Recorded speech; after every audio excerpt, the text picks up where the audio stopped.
Salut à tous, on se retrouve pour l'épisode 1548 du Zap Image. On commence aujourd'hui en ce 12 août avec pas mal d'anniversaires aujourd'hui. Tout d'abord l'attaquant italien Mario Balotelli fête aujourd'hui ses 31 ans. N'oubliez pas qu'il a signé il y a quelques jours du côté du championnat turc. Il y a aussi le milieu brésilien Arthur qui fête aujourd'hui ses 25 ans, le joueur de la Juventus. Un autre joueur de la vieille dame fête son anniversaire aujourd'hui, c'est le défenseur néerlandais Matthijs de Ligt qui fête aujourd'hui seulement ses 22 ans. Il y a aussi l'ancien attaquant de l'Ajax Amsterdam Huntelaar qui fête aujourd'hui ses 38 ans. L'attaquant monégasque Wissam Ben Yedder fête aujourd'hui ses 31 ans. L'ancien joueur de Marseille ou même de Liverpool Djibril Cissé fête aujourd'hui ses 40 ans. Et il y a un club qui fête son anniversaire aujourd'hui. On en parle beaucoup de ce club actuellement. C'est le Paris Saint-Germain qui fête aujourd'hui ses 51 ans d'histoire. Quel plus beau cadeau le club pouvait-il se faire avec l'arrivée bien sûr de Léo Messi. Et on peut voir le palmarès du Paris Saint-Germain en 51 ans d'existence. Donc 9 fois la Ligue 1 remportée, 14 Coupes de France, 10 trophées des champions et 9 fois la Coupe de la Ligue remportée. Ensuite, on va parler de la Super Coupe d'Europe qui avait lieu hier soir entre l'équipe de Chelsea et l'équipe de Villarreal. Donc ça s'est clôturé à un score de 1 partout. Donc Ziyech, buteur côté Blues, contre un but de Gérard Moreno. Donc ça allait jusqu'à la séance des tirs au but. Et on peut voir que c'est l'équipe de Chelsea qui a été meilleure que les Espagnols lors de cette séance de tir au but. Donc ce qui veut dire que Chelsea remporte la Super Coupe d'Europe. Félicitations à cette équipe des Blues. Une petite photo de la joie des joueurs des Blues à la fin de cette rencontre. Jorginho les gars avec sa nouvelle teinture de cheveux, avec un nouveau trophée quand même pour le joueur italien. C'est qu'il a remporté quand même beaucoup de trophées en l'espace de quelques semaines, le joueur de Chelsea, parce qu'il a remporté la Ligue des Champions il y a quelques semaines, l'Euro il y a quasiment un mois et la Super Coupe d'Europe hier. Donc 3 gros trophées pour le joueur italien. Et saviez-vous, Jorginho et Emerson deviennent les premiers joueurs dans l'histoire ayant remporté la Ligue des Champions, l'Euro et la Super Coupe. Lors de la même année, Jorginho est le seul joueur de l'histoire ayant disputé ces 3 finales. Donc félicitations à lui et ça sera un prétendant bien sûr pour le Ballon d'Or, le milieu italien. On va parler du capitaine de Chelsea hier, on le connaît bien en France bien sûr, c'est le milieu N'Golo Kanté qui était capitaine de ce Chelsea Villarreal. On peut voir qu'il a mené avant le match le trophée de la Ligue des Champions vu que Chelsea, dernier vainqueur de la Champions League. Et on peut voir bien sûr qu'il a reçu sa médaille de vainqueur de la Super Coupe d'Europe, N'Golo Kanté. Et sur le plan collectif, N'Golo Kanté a presque tout gagné.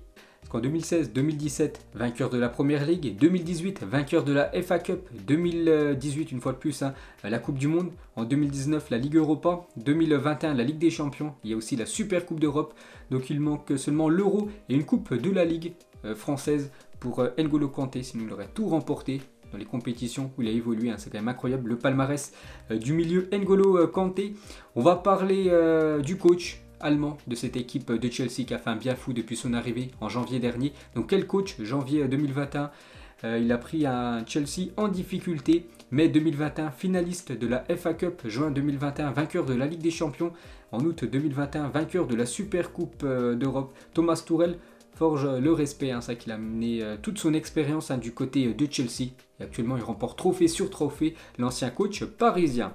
Ensuite, toujours avec Thomas Tuchel, donc l'énorme coup du coach allemand qui a décidé de changer de gardien pour la séance de tir au but hier soir. Kepa offre la victoire en arrêtant le tir au but de Raoul Albiol en mort subite. C'est que c'est Edouard Mendy qui a gaulé les 120 minutes du match. Et lors de la séance des tirs au but, donc Thomas Tuchel a fait rentrer Kepa, le deuxième gardien de Chelsea. Il a bien fait vu que Kepa a arrêté le tir de Raoul Albiol et bien sûr Chelsea a remporté ce trophée. Edouard Mendy il a dit: je suis heureux parce que nous avons gagné, nous avons travaillé pour ce succès, je savais depuis l'année dernière que si Kepa venait sur le terrain il aiderait l'équipe, il l'a fait aujourd'hui, je suis vraiment content de Kepa. Arrizabalaga, le gardien espagnol.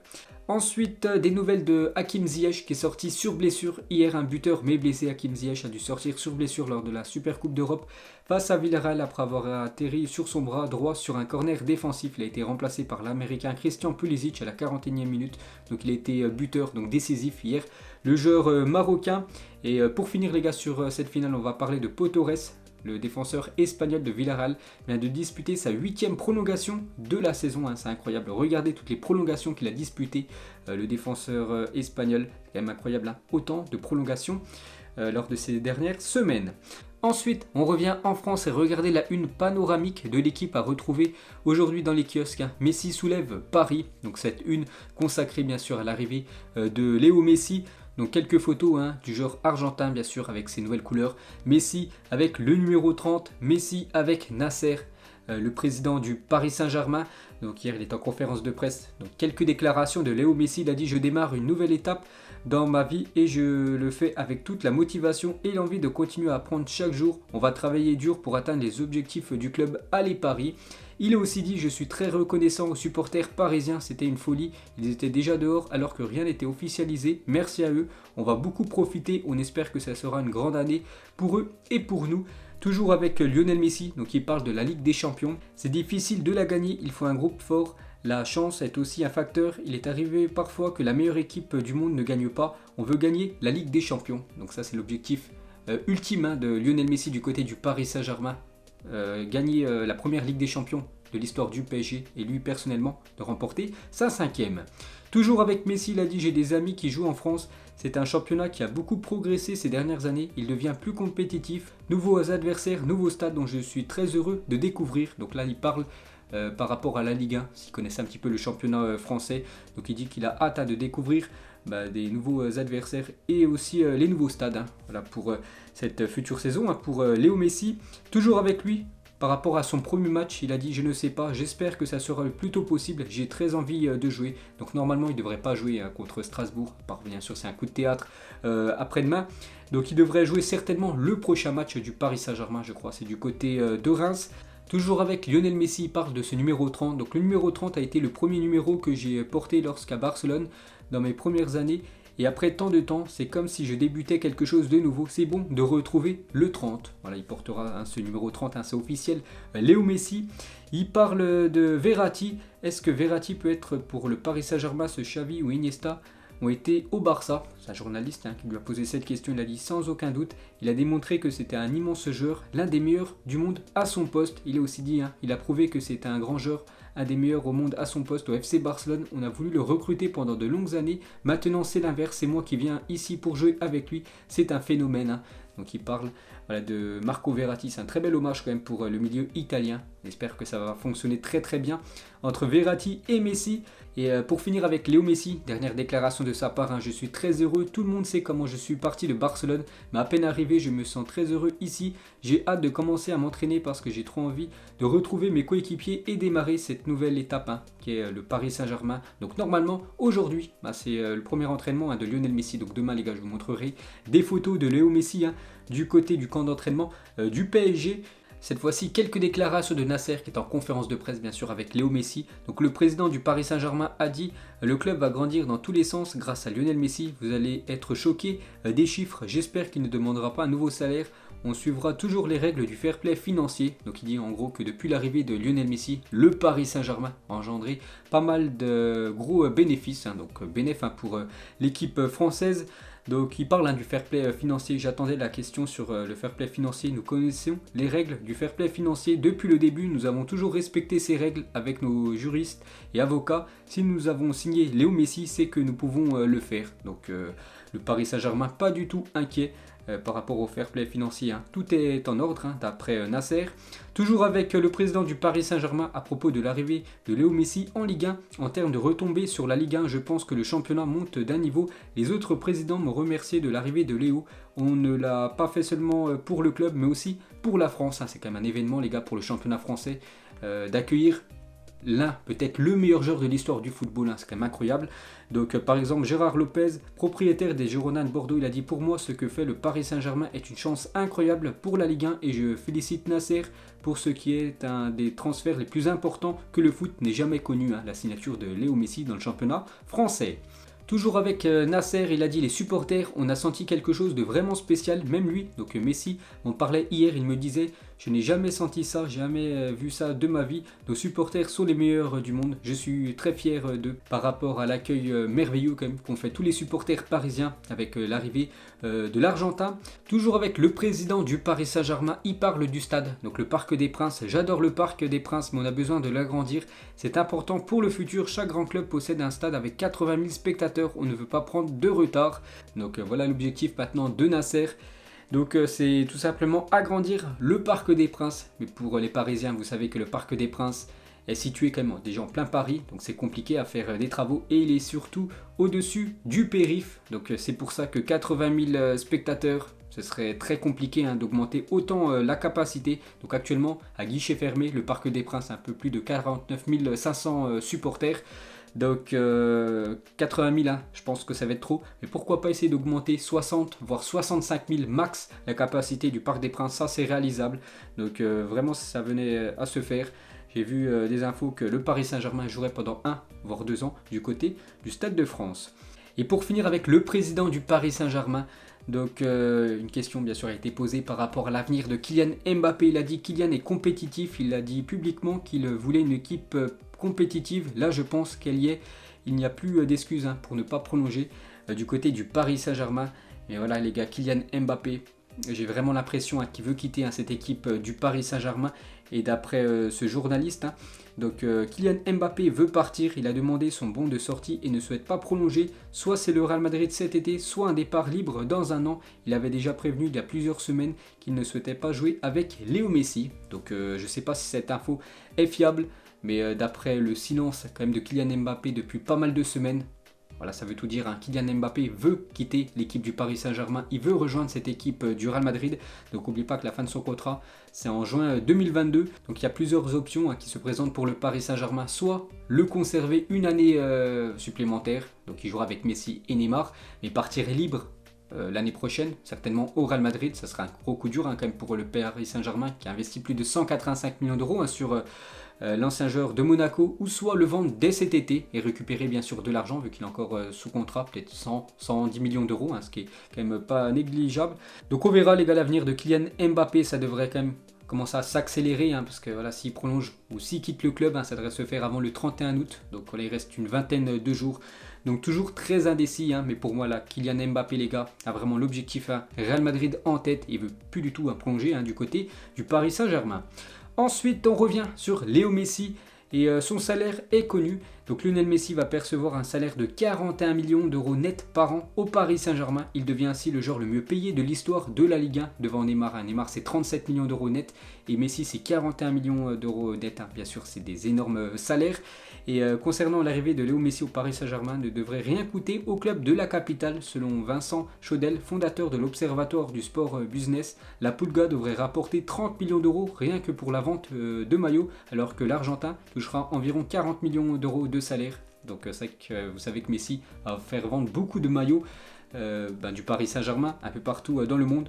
Donc il pourrait en vendre pour plus de 30 millions d'euros et son salaire c'est 40 millions d'euros. Et bien sûr il va rapporter encore beaucoup d'argent, Léo Messi, avec tous les sponsors qui vont augmenter leurs tarifs vu que Léo Messi arrive en Ligue 1. Donc c'est tout bénef bien sûr l'arrivée de Lionel Messi du côté du PSG. Toujours avec l'Argentin, donc toujours avec les ventes de maillots, mais cette fois-ci du côté de Barcelone, son ancien club. Et là c'est la chute totale, le Barça a enregistré une baisse des ventes de maillots de 80% depuis le départ de Léo Messi, annonce un journaliste espagnol. Donc bien sûr le Barça va perdre énormément d'argent. Ensuite, regardez ce qu'a posté hier Neymar en story Instagram. Maintenant, la photo est bonne. Vous vous souvenez de cette photo où tous ces joueurs étaient en vacances ensemble. Il y avait quand même 4 joueurs du Paris Saint-Germain et Léo Messi. Il y a eu un montage avec tous les joueurs avec le maillot du Paris Saint-Germain. C'est que tous ces joueurs appartiennent à la même équipe. Ensuite, concernant la présentation de Lionel Messi au Parc des Princes et surtout aux supporters parisiens, donc le PSG présentera l'ensemble de ses recrues samedi à partir de 19h30 avant le match contre Strasbourg. Donc le coup d'envoi contre Strasbourg c'est à 21h.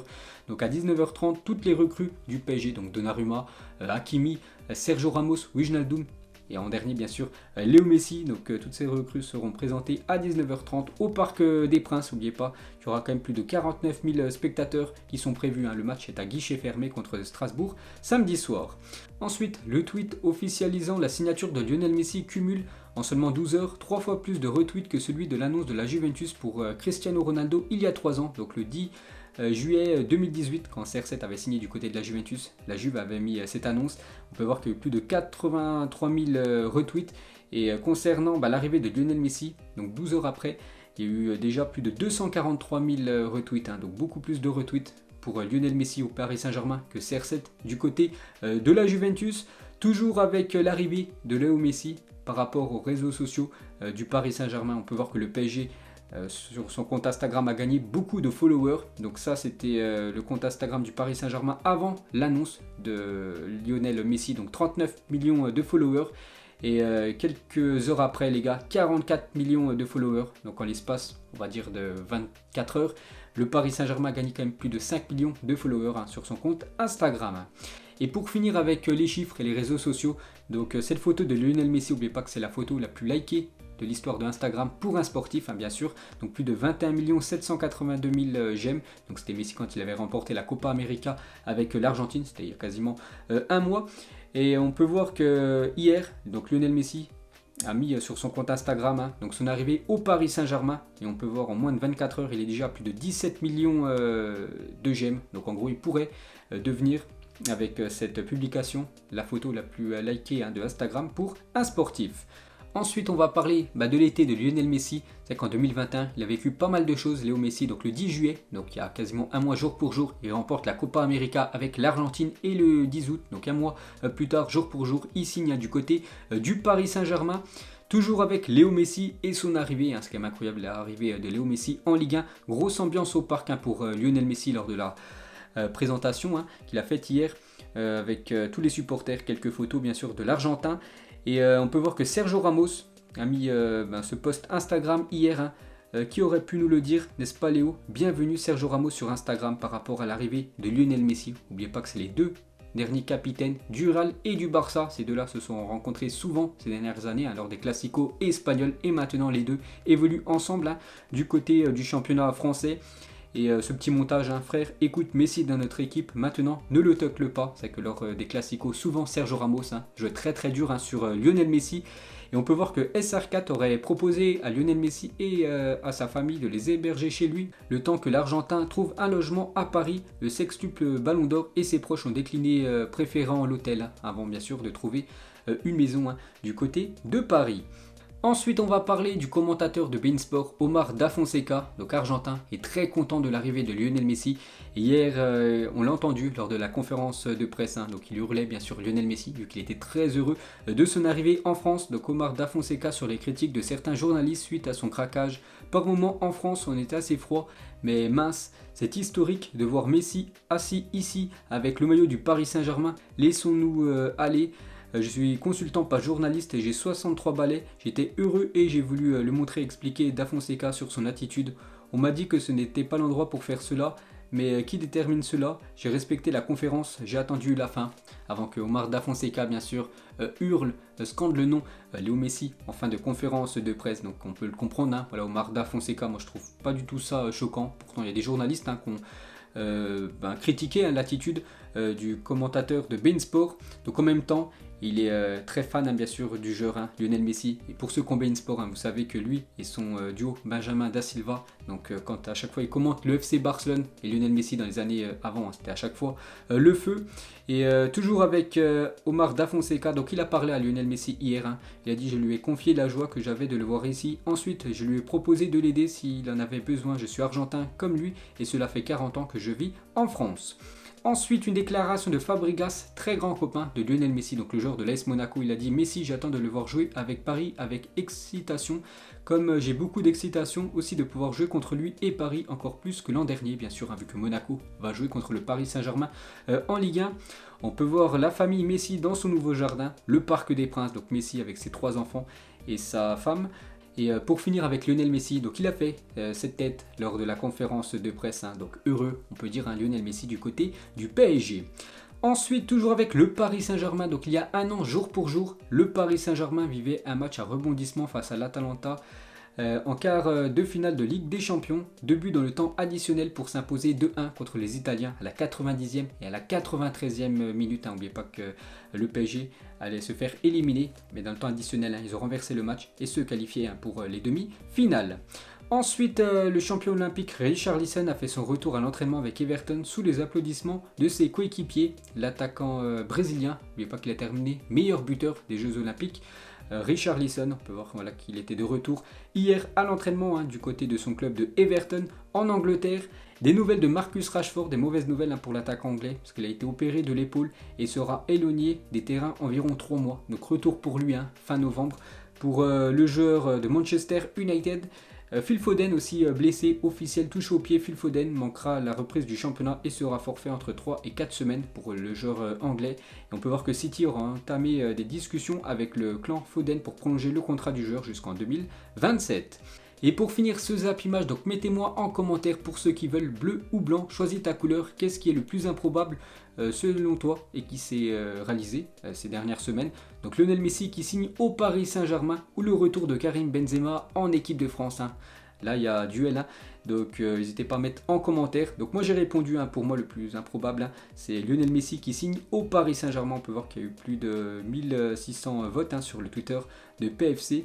On peut voir que plus de 60% des votants met Lionel Messi au Paris Saint-Germain, qui est plus improbable que le retour de Benzema en équipe de France. Donc voilà les gars, la fin de ce Zap Image 1548. Donc si ça vous a plu, un petit like et on se retrouve demain pour le prochain épisode. Ciao à tous.